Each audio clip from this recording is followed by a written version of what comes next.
নমস্কার বন্ধুরা, আশা করি বিষ্ণুর ২৪ অবতারের এই মহা সিরিজ আপনাদের ভালো লাগছে, যেখানে পুরাণের গল্পগুলোকে প্রতিটি পর্বের নতুন আলোয় নতুন ভঙ্গিতে দেখার চেষ্টা করছি আমরা। গত পর্বে কপিল মুনি দিয়েছিলেন বুদ্ধির পথ, দত্তাত্রেয় দিয়েছিলেন অনুভবের পথ। দুজন দুইভাবে বললেন সত্যকে খোঁজো। আজ পর্ব ৫। আজকের দুই অবতার এলেন সম্পূর্ণ ভিন্ন কারণে। একজন এলেন কারণ স্বর্গ নিজেই তাকে ডেকেছিল, আরেকজন এলেন শুধু ছেড়ে দিতে। প্রথম অবতার, যার নামটাই বিষ্ণুর আরেক নাম, কিন্তু এবার তিনি একা আসেননি, এসেছেন লক্ষ্মীও, একই গর্ভে যমজ হয়ে। পুরাণে এমন ঘটনা আর কখনো ঘটেনি। কেন দুজনকে একসাথে আসতে হলো? কারণ সৃষ্টির শুরুতেই নেমে এসেছিল এক ভয়ঙ্কর সংকট। আর দ্বিতীয় অবতার, কিন্তু তাকে নিয়ে মতভেদ আজও শেষ হয়নি। হিন্দুরা বলেন ইনি বিষ্ণুর অবতার, জৈনরা বলেন ইনি তাদের প্রথম তীর্থঙ্কর। দুই দিকেই আছে গ্রন্থের সাক্ষ্য, আর তারই পুত্রের নাম বহন করছে আমাদের দেশ, ভারতবর্ষ। আজকের পর্ব যজ্ঞ এবং ঋষভ, বিষ্ণুর সপ্তম আর অষ্টম অবতার। চলুন শুরু করা যাক। পর্ব ১, যজ্ঞ, বিষ্ণুর সপ্তম অবতার। এই অবতারের গল্পে ঢোকার আগে দুটো জিনিস বুঝতে হবে: মন্বন্তর কি আর ইন্দ্রের কদটা আসলে কি। পুরাণ বলে সৃষ্টি কখনো থামে না, সে ঘুরতেই থাকে চক্রের মতো। ব্রহ্মার একটি দিন মানে ৪৩২ কোটি মানবীয় বছর। এই একটি দিনকে ১৪টি ভাগে ভাগ করা হয়, প্রতিটি ভাগের নাম মন্বন্তর।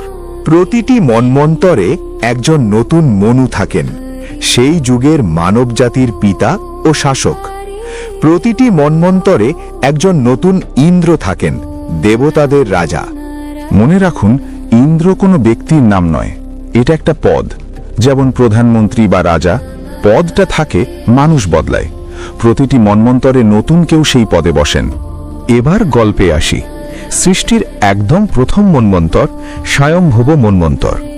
পৃথিবীর প্রথম শাসক স্বয়ম্ভুব মনু তখন সবে সংসার গড়তে শুরু করেছেন, কিন্তু ঠিক সেই সময়েই দেখা দিল এক বিশাল সংকট। ইন্দ্রের পদ তখন ফাঁকা। কেন ইন্দ্রের পদ খালি ছিল? কারণ ইন্দ্র হওয়া এত সহজ নয়। যুগের পর যুগ তপস্যা, অসীম পুণ্য আর অদম্য বীরত্বের পরেই সেই যোগ্যতা অর্জন করা যায়। কিন্তু সৃষ্টির প্রথম মন্বন্তরে তখনও কেউ সেই উচ্চতায় পৌঁছয়নি, তাই স্বর্গের সিংহাসন ছিল শূন্য। ঠিক এই সংকটে বিষ্ণু সিদ্ধান্ত নিলেন, তিনি নিজে অবতার নেবেন, নিজেই সেই শূন্য আসন পূরণ করবেন। পর্ব ২, যজ্ঞের জন্ম। শ্রীমদ্ ভাগবত পুরাণের স্কন্ধ ১, অধ্যায় ৩ অনুযায়ী রুচি ও আকুতির ঘরে বিষ্ণু যজ্ঞ নামে অবতার নেন এবং তুষিত দেবতাদের মানে স্বর্গের এক বিশেষ দেব সমাজকে সঙ্গে নিয়ে স্বয়ম্ভুব মন্বন্তর রক্ষা করেন। স্বয়ম্ভুব মনুর ৩ কন্যা ছিলেন: আকুতি, দেবহূতি এবং প্রসূতি। দেবহূতির কাহিনী আমরা আগের পর্বে জেনেছি। আজকের গল্প আকুতিকে নিয়ে, যার বিয়ে হয়েছিল রুচি প্রজাপতির সঙ্গে। তবে এই বিয়েতে ছিল এক বিশেষ শর্ত: পুত্রিকা ধর্ম। পুত্রিকা ধর্ম ছিল পুরাণ যুগের এক বিশেষ প্রথা। কোনো পিতার পুত্র না থাকলে মেয়ের বিয়ের সময় ঠিক হতো মেয়ের প্রথম পুত্র সন্তান মাতামহের বংশই রক্ষা করবে, তারই পুত্র হিসাবে গণ্য হবে, যাতে বংশধারা ও শ্রাদ্ধের নিয়ম অটুট থাকে। এখন প্রশ্ন উঠবে, মনুর তো পুত্র ছিলেন প্রিয়ব্রত আর উত্তানপাদ, তাহলে পুত্রিকা ধর্মের কি দরকার? মনু আগে থেকেই বুঝতে পেরেছিলেন যে বিষ্ণু তার কন্যার গর্ভে আসবেন, তাই সেই ঐশ্বরিক সন্তানকে নিজের বংশে রাখতেই করা হয়েছিল এই বিশেষ ব্যবস্থা। রুচি ও আকুতির ঘরে যমজ সন্তানের জন্ম হল। যজ্ঞ ও দক্ষিণা। যজ্ঞ বিষ্ণুর অবতার, দক্ষিণা লক্ষ্মীর। অর্থাৎ বিষ্ণু এবার একা আসেননি, লক্ষ্মীও এসেছেন তার সঙ্গে, একই গর্ভে যমজ হয়ে। পুরাণে এমন ঘটনা অত্যন্ত বিরল। পুরাণ যেন প্রতীকের ভাষায় বলছে, ত্যাগ আর দান আলাদা নয়। তাই যজ্ঞ ও দক্ষিণার আবির্ভাবও হয়েছে একসাথে, একই গর্ভে। পুত্রিকা ধর্মের শর্ত অনুযায়ী যজ্ঞ বড় হলেন মাতামহ মনুর গৃহে, দক্ষিণা বড় হলেন পিতা রুচির কাছে। দুজন আলাদা ঘরে, আলাদা পরিবেশে। কিন্তু বড় হয়ে যজ্ঞ দক্ষিণাকে বিবাহ করলেন। আধুনিক মন প্রশ্ন করবেই, এনারা যমজ, তাহলে এই বিবাহ কেন? 3টি কারণ বুঝতে হবে। প্রথমত, এনারা আলাদা ঘরে বড় হয়েছেন।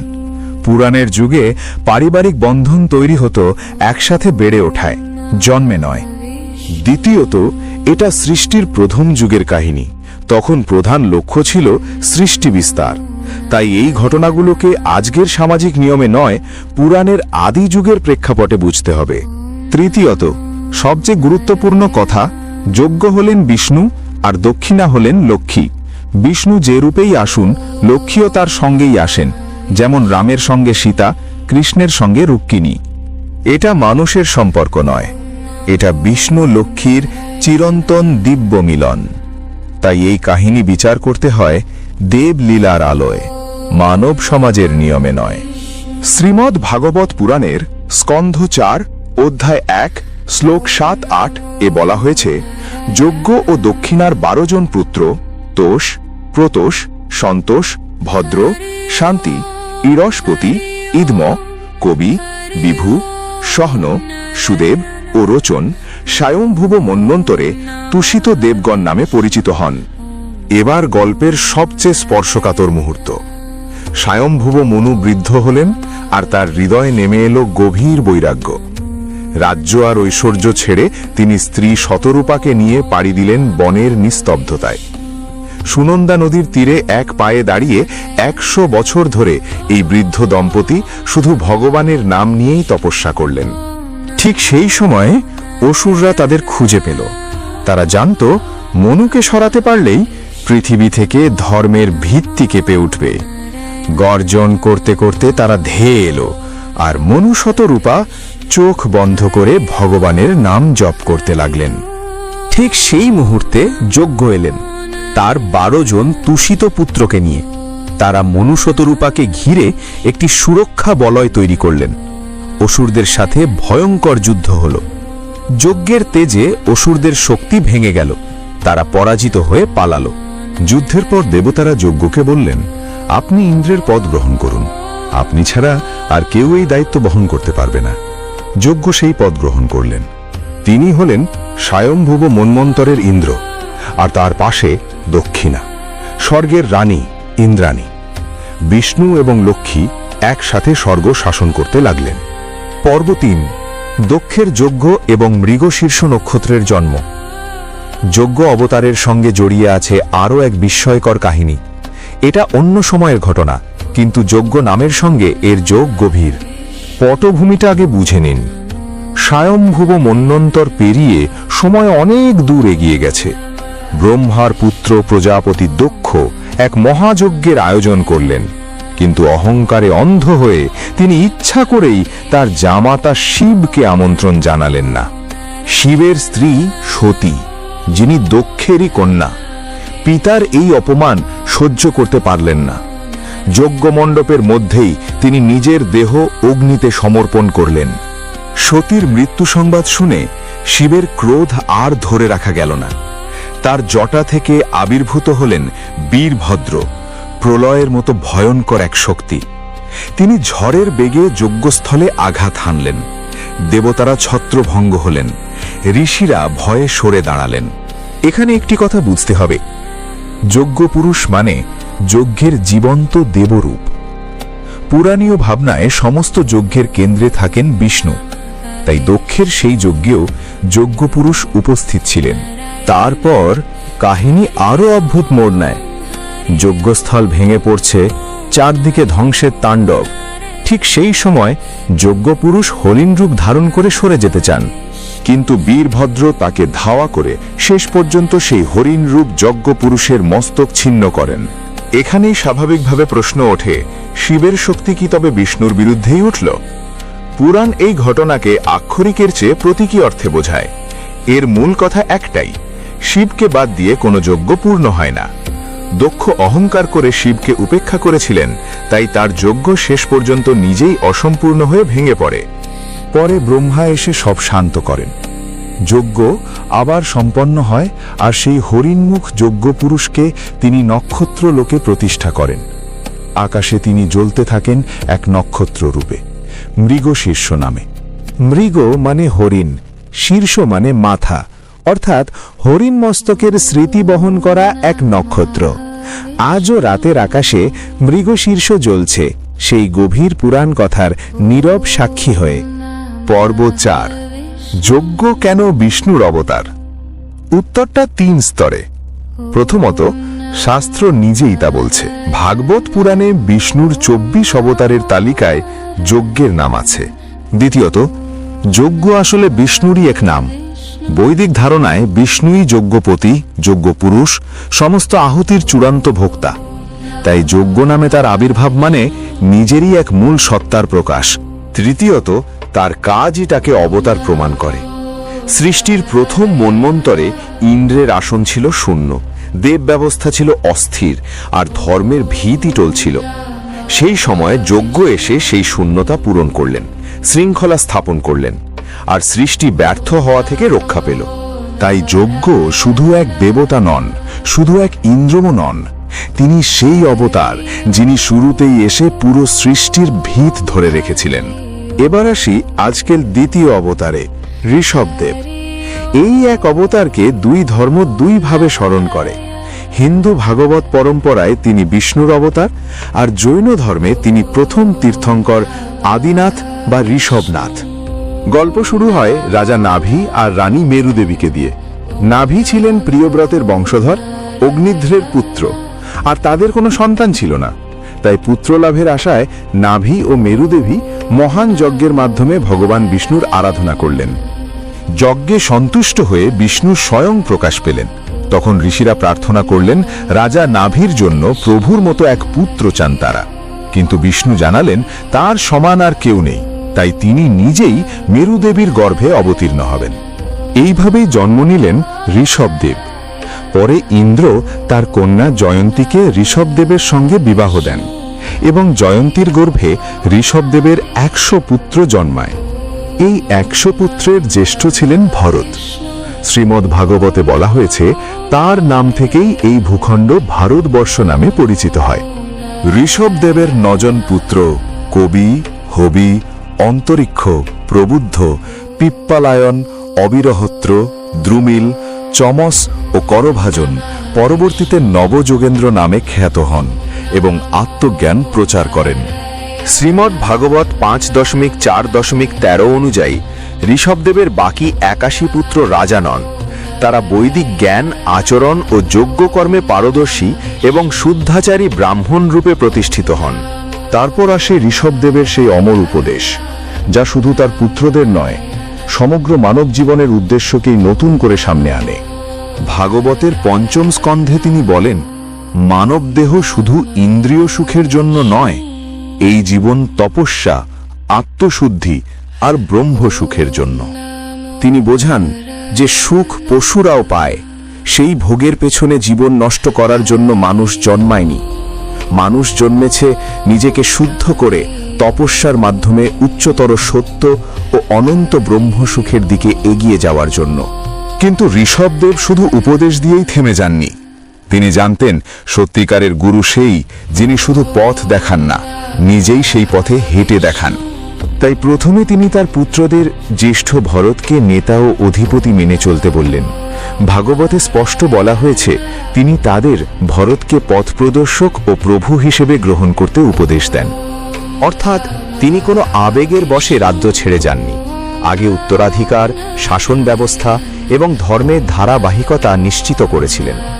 তারপর তিনি নিজেই বেরিয়ে পড়লেন অবধূতের পথে, এমন এক পথে যেখানে রাজমুকুট, যশ, প্রতাপ, পরিচয় সব কিছু পিছনে ফেলে মানুষ নিজের আত্মস্বরূপের মুখোমুখি হয়। সেখান থেকেই তার জীবনের এক বিস্ময়কর রূপান্তর শুরু হয়। যিনি একসময় সম্রাটদেরও সম্রাট ছিলেন, তিনি অবধূতের বেশে এমনভাবে পৃথিবী ভ্রমণ করতে লাগলেন যে সাধারণ মানুষ তার ভেতরের ঐশ্বর্য চিনতেই পারত না। ঋষভদেবের এই রূপান্তর ছিল এক শিক্ষা। সিংহাসন নয়, আত্মসাক্ষাৎকারী মানব জীবনের শেষ গন্তব্য। তাই তার বৈরাগ্য ছিল না পলায়ন, ছিল নিজের বাণীকে জীবন্ত সত্যের রূপ দেওয়ার মুহূর্ত। তার জীবনের শেষ অধ্যায়টাও তেমনই বিস্ময়কর। ভাগবত বর্ণনা করে একসময় তিনি কুটকাচল অঞ্চলে বিচরণ করছিলেন। ঠিক তখনই বনভূমিতে শুকনো বাঁশের ঘর্ষণ থেকে ভয়ঙ্কর দাবানল ছড়িয়ে পড়ে এবং সেই অগ্নিকাণ্ডের মধ্যেই তার পার্থিব দেহ ভস্ম হয়ে যায়। কিন্তু এই ঘটনাকে শুধু একটি করুণ মৃত্যু হিসেবে দেখলে ভুল হবে, কারণ ঋষভদেবের সমগ্র জীবনই ছিল এক মহাশিক্ষা। মানুষ কেবল দেহ নয়, দেহের অতীত এক আত্মসত্তা, আর যিনি সেই সত্যে প্রতিষ্ঠিত তার কাছে দেহের অবসানই শেষ কথা নয়। তাই তার দেহাবসানেও আসলে একই বার্তা প্রতিধ্বনিত হয়। যিনি সারা জীবন বৈরাগ্য, আত্মসংযম ও আত্মসাক্ষাৎকারের পথ দেখিয়েছেন, তার কাহিনী আগুনে শেষ হয় না, বরং সেখানেই তার শিক্ষা আরও উজ্জ্বল হয়ে ওঠে।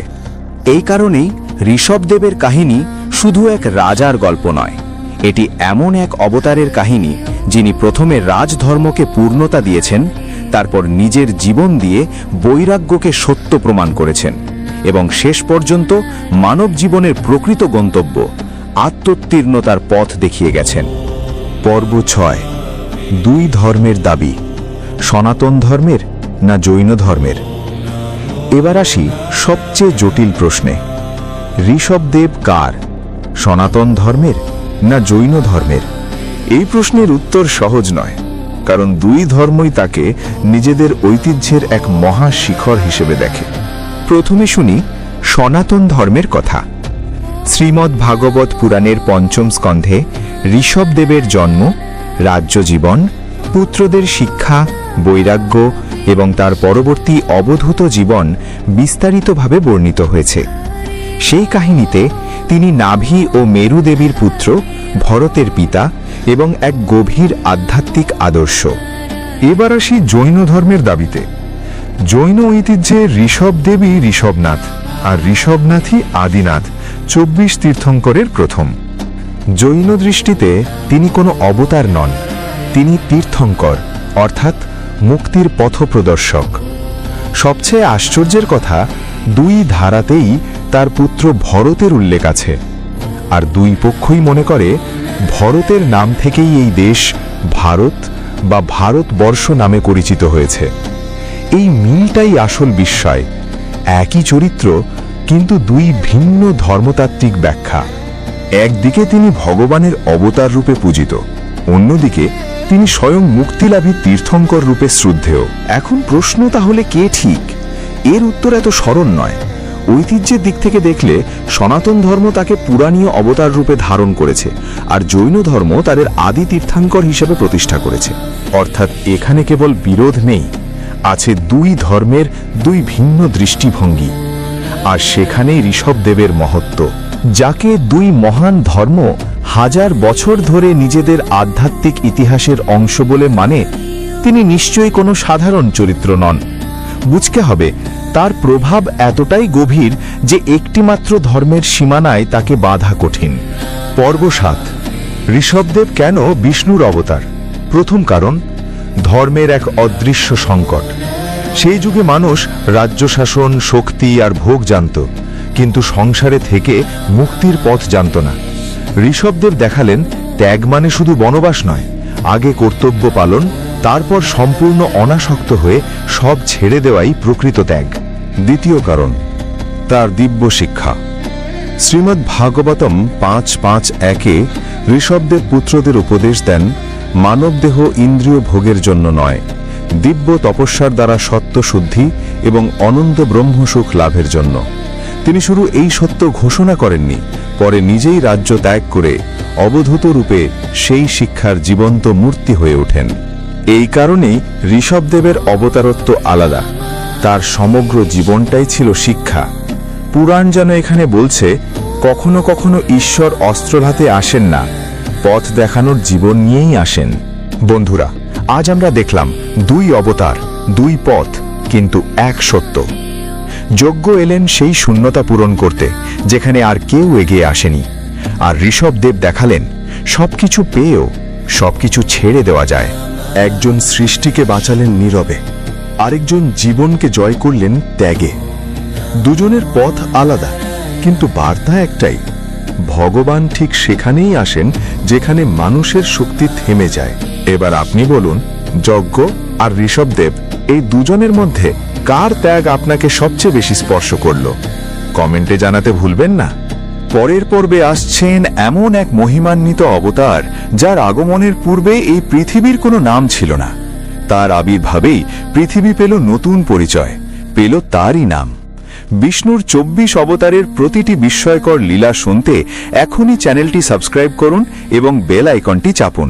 জয় বিষ্ণু।